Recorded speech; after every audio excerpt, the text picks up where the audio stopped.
We thought it would be worth talking to Doc Pete Chambers about what he expects to happen with this convoy and his role in it. He joins us now. Dr. Chambers, thank you so much for coming on. It's great to be here, Tucker. So what can we expect with this convoy? Can you describe what it is and what its purpose is?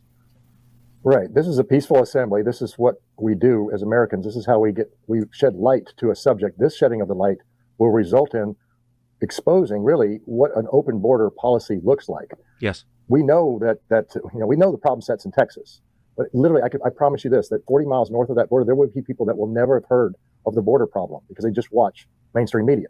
Yes. And so this is what that is about. And so can you tell us the route of the convoy and who you expect to join it? Right. So right now they're going to be leaving out of on the 29th, Virginia Beach, which is where the 1607 Covenant, the landing, was signified the John Smith landing in 1607, where they planted a cross on the beach and said, hey, this is a covenant to this nation, to God. And then they're going to leave from there and they're going to go down through Florida. They're going to cut across Highway 10 through Louisiana, Baton Rouge, Houston, into Dripping Springs, Texas, where I'll be working out of, and then on to near Eagle Pass. Now, I'm part of the advisory of this, and as I advised, I used to be in that same unit that's down there. That's the unit that has a streamer on it from the Alamo. It's a very historic Texas unit. And so they are down there holding the line.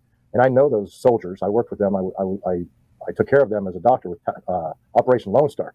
They're busy. So the convoy is going to go just a little bit just a little bit to the north, really, in an area about 30 miles away in Quemado, Texas, to a children's camp. A beautiful lady down there who has taken care of orphans and widows. You can't write this stuff in a book. I couldn't make this up. But she was overrun, first of all, by the COVID mandates that said, you got to shut down. You can't keep running this shelter, number one. Number two, she was overrun by the numbers of volumes of illegals that were coming through her neighborhood, trying to get into her food pantry.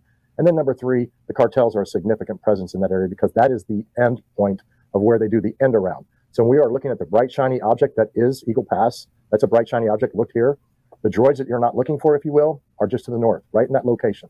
And so what this is going to do is it's going to bring light to it because we have to understand that there is a constitution, both state and federal, and that we have to, number one, expose those that argue things in the Hegelian dialectics, if you will, of tort law, and look at the Constitution, which is exactly what this is a focus on. The Constitution, we the people. That's why we the people will be riding along, mama bears, cops, veterans, truckers, and going to that location to bring light. There is nothing nefarious about this. Matter of fact, I am suggesting to them that they know this, that this is a peaceful